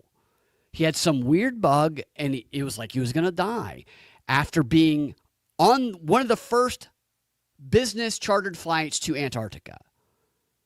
This guy on the submersible was the only flight you could get to Antarctica that rich people and government took, who was an adventurer who sought to find the existence of extraterrestrial life. Everybody on that submersible. And so they're on this thing built by NASA because they're trying to test out what can work on another planet, basically, a moon of another planet. And they go deep down into the ocean. And now we hear all this stuff from all these people, but yeah, we've only searched 5% of the ocean. They emphasize that here. And yes, there were all these crafts. There were these submarine-like crafts, like missile-like crafts. And they did shift the focus of this UAP narrative to the water. Very distinctly, they did this last year. I believe that there's a possibility that they will tell us that they have found more evidence and probably an ongoing investigation into what went wrong with that submersible, even though they did tell us an explanation. I'm aware of that. But I just think there's something there. It's just too much weird puzzle pieces. I believe that they might say, we found new evidence that a advanced craft that was once believed to be a UAP in origin actually turns out we found traces of fingerprints of China on them. And it's advanced Chinese technology. And it was China that, using what we believe to be a UAP, took down that submersible as an act of aggression to create or enhance this conflict with China if we're going to be going to a third world war. And we hear all of this talk about, is it China? Is it a UAP? Every time they brought this story up, there's been a bunch of people say, no, it's not. Our adversaries don't know either. But then there's always one or two guys saying, it's China. It's China. They're eventually going to blame it on China. Whether it is or not, whether it even exists, I don't know. It could be cognitive electronic warfare. They are going to eventually say the evidence points to China and they did something to us. Now, maybe it's something else that happens, but something's already happened, the Titan submersible. That's just my storytelling, piecing together speculation. That's fun to do sometimes. They're definitely going to say it's China, though. And that's what I worry about with Trump. I think Trump is a funny guy, and I think he's probably very charming in person. And he seems to be a good listener. He's very good in crowds. You can hate Trump all you want, but if you watch the way he does rallies and you watch the way he interacts, there are skills there that are useful to everybody who can set aside their hate and be like, I'm just going to focus on what he does well, interacting with humans, and see if I can maybe pick up some of those things or practice them. All that stuff is great. But even though there's a lot of people who are still saying they think maybe the election was rigged or whatever, and the country's not completely divided. The country is definitely, or not completely united. The country's definitely more united right now than it would have been had they said Kamala won in a close race, because then it would be just completely divided and people would be ready to go to war. But by showing that Trump won in kind of a landslide, allowing more people to kind of be open about what they believe, and even people who, there's the people who are crazy. Like we see all the videos online of people who are saying they're not going to have sex with anyone, or they think they're going to get rounded up. But those are the extremes. Most people who didn't vote for Trump aren't that crazy. And I would say that right now, the potential to kind of unite the country is better. There's a better possibility that can happen than there has been in 9 years probably. And one thing that's always stuck in my mind about all the research I've done is a country they try to never go to war unless the country is in a position to be united. It sucks to have division in a country. Of course, you can attack a country that's divided against itself, and they're easy prey. But hopefully, I'm way off on this. But the unity of the country, the possibility of it, while a good thing, also brings up the fear of, are we being united to have our collective power and energy directed towards a war? And China has been the top mark for that for a while. China, Russia, Iran. Now, I hope that what Trump says about, I'm going to stop the wars, I'm going to do this, Putin, I hope that that's the case. Believe me. But I worry about the other possibility. Man, I didn't intend to do a show this long, but I just, I think that aliens and I love the show X-Files. I love thinking about what's out there. You go outside and you look up at the stars, and it's really humbling. It's like looking out at the ocean. The two places where they say extraterrestrials or UAPs might be. But it's so large and so vast, and it's so unknown. I don't know what I'm looking at when I look up. I mean, they tell us they're stars. I have no idea. And when we think about how small we are in the vastness of the universe and the oceans, to me, I think there's definitely other life forms somewhere. I don't know if it's going to be like Star Trek. We're all going to be, we'll meet, we'll have the prime directive, and eventually they'll kind of look like us. That's a Star Trek. They kind of look like you. They're just a different, like green or something. Yeah, no, I don't know that we would even recognize it. It's like a dog. A dog sees us as like, a dog doesn't look at us and say, oh, that's a higher intellective being. They just look at us as like an authority figure. An ant isn't going around, we better watch out and not get under the feet of these more intelligent beings. No, to an ant, we're a thunderstorm. We're a supernatural event to an ant. They have no idea. And I don't think we would have any idea if we were the ant. All right. That's a very lighthearted note. What is this clip? I got a couple more of these. I'm just going to keep rolling with all these clips to get them done with here. Who's this guy? All right. Let's see what this one is.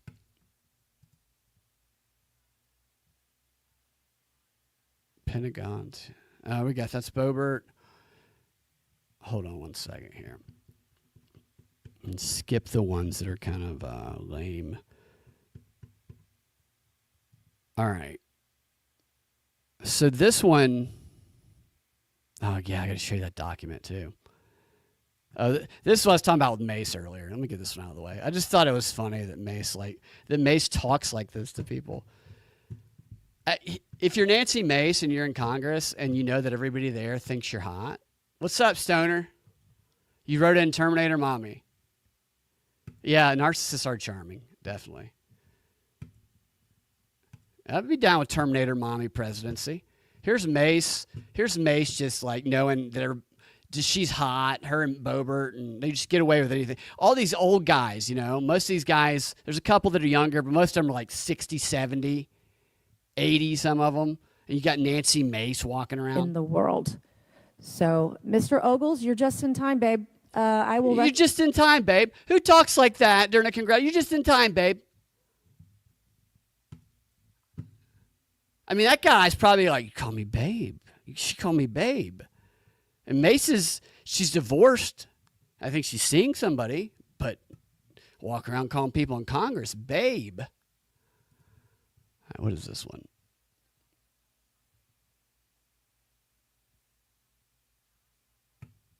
So here's them talking about where it comes from again. These hearings are just, what do people in so this environment, I love this type of environment. Like, I'm really good in situations like this. I used to do this in school and stuff. And I'm just like, is this all they do in Congress? They just go there and they just have bullshit hearings. They don't do anything else. They go ask stupid questions as part of an obvious psyop. That's or easy. Any other government are monitoring sensitive military installations around the globe, end quote. If these technologies are not made by any government, who's making them? Private companies, or are you implying they are crafted by a non-human intelligence? Well, ma'am, that's precisely why we're here. The problem is that, temporally speaking, over decades, not just the last 10 years, to put this in perspective, are these private companies you're implying, or is this non-human intelligence? It may be both. Okay. When it comes to Blue Force Tech, it may be private companies and non-human intelligence, bringing us back to AI. Technologies I would not be able to discuss. Okay. Are you read into secret UAP crash retrieval programs? We would have to have a conversation in a closed session, ma'am. This guy answers nothing the entire time. He's so full of shit. And that guy is the face of this. They use him as the face to say this whole thing is credible because he has a history working for the spy agencies and doing covert ops and shit. He's doing an op right now. All right, so this is Schellenberg, or whatever the hell his name is. I just don't get what his thing is being here. I guess with some part of the population, he's not going to lose credibility being part of this. But to me, I'm just like, I can't trust Schellenberger. There are private contractors. I'd rather not say. Okay. You'd rather not say. What's the key takeaway? She was asking about his sources, and he'd rather not say what his source is. And she doesn't press him on it. Seconds about the Immaculate Constellation document you provided us today. I think that what the American people need to know is that the U.S. military and intelligence community are sitting on a huge amount of visual and other information, still photos, video photos, other sensor information, and they have for a very long time. And it's not those fuzzy photos and videos that we've been given. There's very clear high res, high resolution. How many visuals, graphics, videos, photos? I mean, I've been told hundreds. He's been told. So he doesn't know if it's high res. He's saying definitively that it's high res, and we have these photos that are great. And there's thousands of them. He's been told. He hasn't seen any of it. Can we get somebody here who has seen or experienced anything? What a grand facade this is. Let's see what the hell this one is. I get so mad at this because it sucks the fun out of what's out there for me, I want to believe. It sucks the fun out of I want to believe, because I do want to believe, but I don't believe them. He wrote a lot about incidents like it, Congressman, but that specific incident involved the USS Omaha, littoral combat ship of the U.S. Navy operating off Southern California. I don't remember the exact date. It was within the last decade. And what the watchstanders on the bridge observed was a UAP, again, something that was aloft but had no observable exhaust or control surfaces. So it was something that couldn't be explained. And then they saw it enter the water from the atmosphere and going through the air-sea interface, and so thus exhibiting transmedium travel. Thank you. I yield back. Okay. He just said a term that nobody's ever heard before. It did this, did that, thus exhibiting transmedia travel. And then he goes, I yield back. Who hears somebody say the word transmedia travel and then doesn't say, what is that exactly? Who doesn't ask for a definition of that? Everybody in the room just, transmedia travel. I know exactly what that is. You can infer about what it is. It can maybe move through the sky and move through the water. But transmedia travel, thank you, Stoner. Let me see what the actual definition of this. I mean, it's just so. Who doesn't stop and say, "What the fuck are you?" No. I'm reclaiming a minute so he can define this word nobody's ever heard before. It's pretentious. It's almost like they want people to think they should know what it is. Oh, you don't know what transmedia? Why is everything trans too? It's just everything has to have that in there, and people get paranoid. Transmedia travel is what he said. Here's the definition of it. Hold on. Transmedia travel.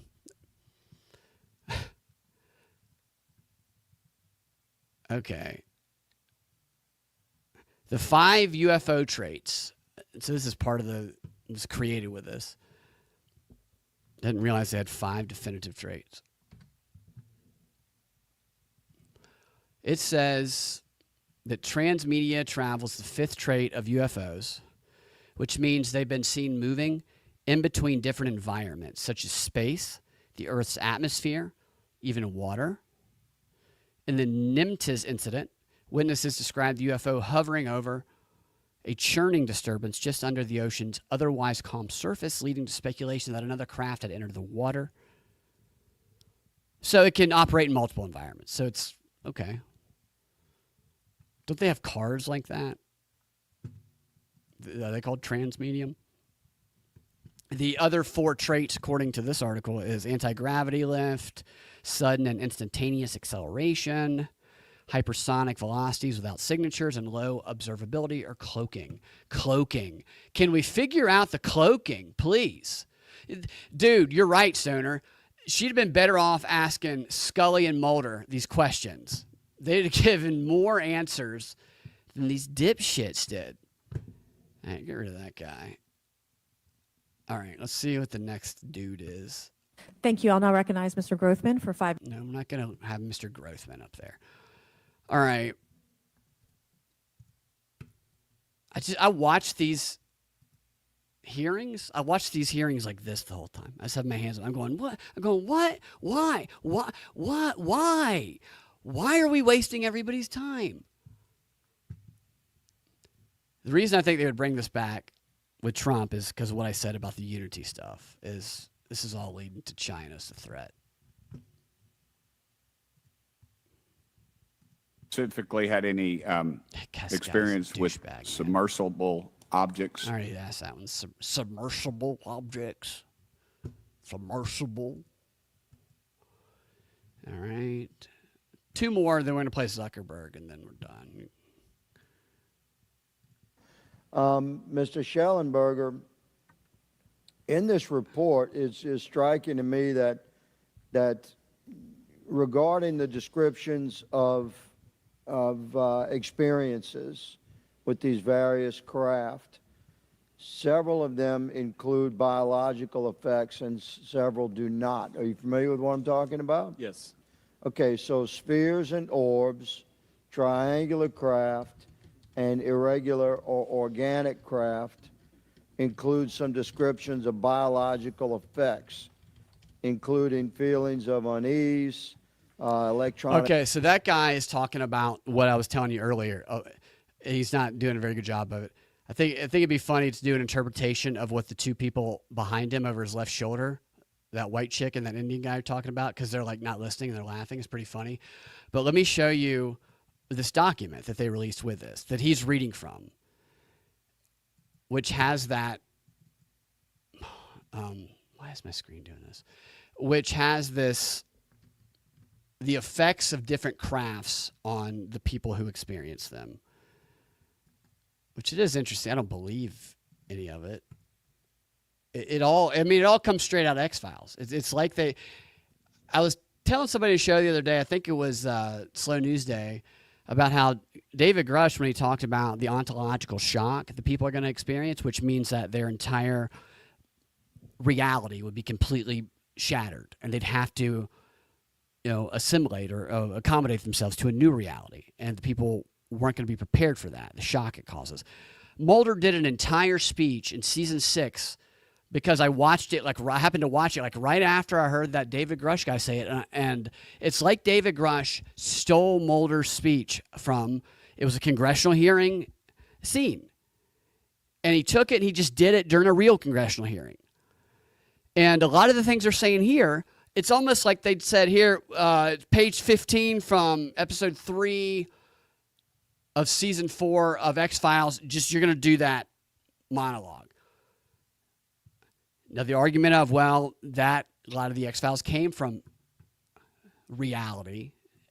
People could make that, but, I don't know. It's a little too almost stupid. None of this evidence they give us is sophisticated in any way. It's just like the lowest common denominator. All right, look at this shit here. I might go through some of this document more later, but so this is the little chart here they have. Common observable behaviors and characteristics of UAPs and UFOs observed by the Defense Human Intelligence data set. And I'm just going to go down to the biological effects. There's a whole lot of stuff here. It's a really long document. It's not actually 11. There's a 200-page document and an 11-page one. But this one here, it says that people who are close to this craft, which craft is this? I don't know. They reported feeling unease and electronic device malfunctions. Okay, so your phone shorts out and you feel very uneasy. I would think that'd be natural if there's some hovering craft you've never seen before. And this one here, the atmospheric phenomena, this is a different craft. It says visual disturbances such as shimmering air, or sudden fog formation. Interesting. And then a different, okay, so this is the oval tic-tac craft. Okay, I didn't see that description at the top. The previous one was the disc saucer craft, and the first one was the spear orb craft. For the tic-tac / oval craft, the behaviors are that the observed ability to hover and then accelerate suddenly. We've all heard that story. People who encounter them describe them as maintaining stable positions in high winds. Okay. So it's got a good strong core then. The triangular craft, the biological effects of being near the triangular craft is long-term psychological effects such as anxiety or insomnia, along with the feeling of being watched or shared awareness with the triangle UAP. Isn't that an interesting one? That's the one I was looking for. So their documented human reaction to the triangular crafts, and the size of these crafts are from an F-16 to a football field size. They're capable of slow, precise movement as well as rapid acceleration to speeds beyond conventional aircraft. Their signatures are they emit a soft humming sound, and they may affect electronic devices within a certain proximity. They're black or dark gray. They have panels or ridges. They hover, and they're silent, and then they vanish. And the effect they cause on people is long-term psychosis, insomnia, and shared awareness with the craft. So I'm picturing somebody laying down and having a dream, and then they suddenly see all this stuff in space because they're seeing the craft's point of view. Why can't we get the people who are experiencing these side effects of encountering a craft to testify in front of Nancy Mace? How come we only get the idiots who've only read the documents that describe this? Bring me one of these people.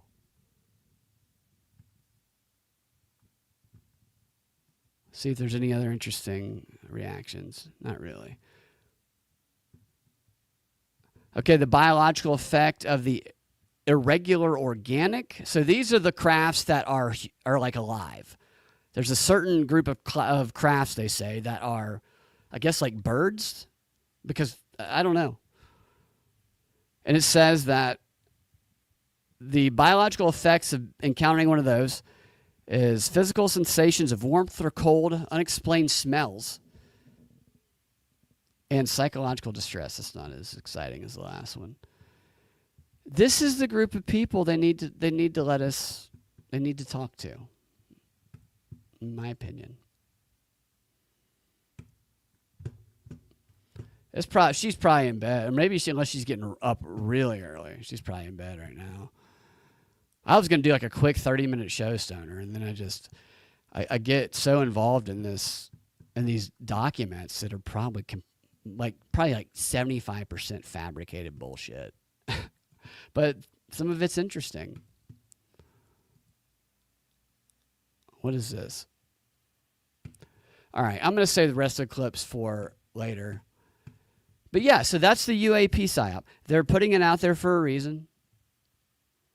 I have my speculations that I expressed as for why, but they don't spend this long. I mean, years they've been doing this now. It started in 2017. I mean, this is a 8-year-long PSYOP, the UAP PSYOP, starting with the New York Times, telling us in 2017 that crafts have been recovered by our government and that they had properties unlike anything on this planet, and that they had caused some of the physical reactions to people who encountered them that were described there, and that these pieces of these crafts, technology we do not understand, are somewhere in a warehouse in Las Vegas. That's how this all started in the New York Times article in 2017. Tucker Carlson covered it. I covered it.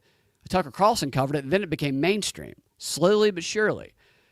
And now it's being pushed further and further into the mainstream. Isn't it kind of crazy how long a PSYOP will last? You know, the Blitzkrieg, week-long propaganda shit, yeah, that happens all the time. But the years-long, the decades-long, it's all going on, man. Everything is like psychological warfare, you know? Like everything. Your grandmother is psychological warfare.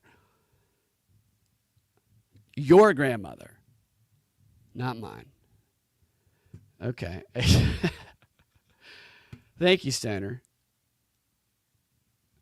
All right, so we'll do something a little light. I think the alien stuff is light. I don't think it's really, until the China stuff that can get pretty scary. But you know what? I would really like to see a follow-up on Bobert's question about the hybrids. I mean, can you give us the alien-human hybrids? And I want to offer to Lauren Boebert, if she's listening, because you asked my favorite question during that hearing, I don't usually do this, but I will take you to see Beetlejuice the musical. Just for that. I don't usually do this. But just for asking my favorite question, it's on me. Beetlejuice the musical. All right, last thing. Do you guys know that Zuckerberg, he's fighting? Stoner says was watching John Curico, the whistleblower that exposed the CIA for torture. Oh, man, I appreciate that. But when you saw this, I appreciate that. I hope it was worth it, Stoner. I always appreciate your comments, your chat. We'll have to get you to pop into the show sometime if you want, man. I'm trying to set up where I can take phone calls because I think it would be fun to take phone calls. You should call in. Maybe you could be like one of our first callers and call in. It'd be fun. So Zuckerberg, he made a song with T-Pain. You guys know T-Pain. From the windows to the wall. To the walls. Well, it's just kind of a funny story. Mark Zuckerberg just dropped a single with T-Pain. Mark Z-Pain, they're calling it, did a cover of Get Low, Get Low. There he is. He's not boxing, he's rapping or whatever, UCF or UFC. And it says here in The Verge, if you want to preserve the existing version of Lil Jon's Get Low in your brain, maybe don't listen to this cover T-Pain made with Mark Zuckerberg. Excuse me, Z-Pain. Their version transforms the Get Low. I got down to all my school dances into a song with a much slower tempo, complete with an acoustic guitar. So he did do a cover of T-Pain with T-Pain, but the reason that he did it, before I play it, because I was ready to make fun of him, but the reason that he did it is he did it for his wife, Priscilla, because apparently that song was playing when they first met at a college party, which I can relate to that. I've met a lot of really good people while window to the wall, sweat drop off my ball, T-Pain was playing. And that's where they met. I mean, that song was always playing back in the day.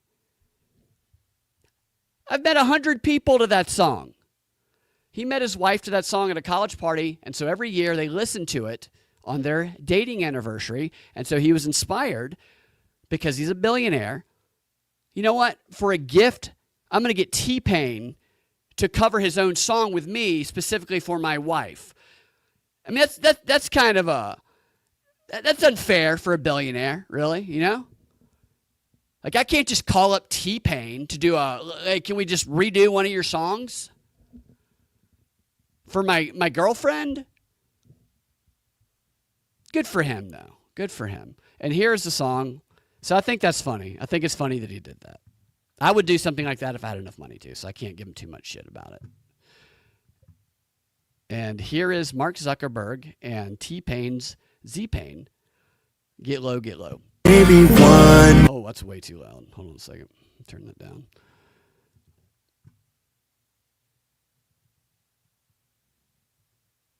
More time. Get low, get low, get low, get low. Get low, get low, get low. Get low, get low, get low. Get low. From the windows to the walls, till sweat drops down my balls, till all these bitches crawl. Oh, skeet, skeet, motherfucker. Oh, skeet, skeet, goddamn. That's actually pretty funny. Oh, you know, he's libertarian now. He's libertarian now, they say. At least that's what he claims. I don't believe that, but that's pretty funny. All right, so check that out if you guys want to hear it. It's a good song. I like his version, actually. It's a romantic version. Thanks for hanging out, guys. I appreciate Stoner. I appreciate you. I appreciate everybody who's listening tomorrow. I appreciate you, JC. Appreciate everybody listening on Rockfin. It was a random hour, and it's a long show, but, you know, we did it. I thought it was fun. We'll talk to you guys tomorrow. We'll be back tomorrow night around 8:30, and I have the Indivisible training and the new guidebook for how they're going to resist Trump in 2024. Going to be going through that tomorrow, so that'll be fun. Ian will be here. Maybe we'll have a guest. I don't know, but we're going to find out what's next in this circus. Talk to you guys next time. Have a fantastic rest of your morning.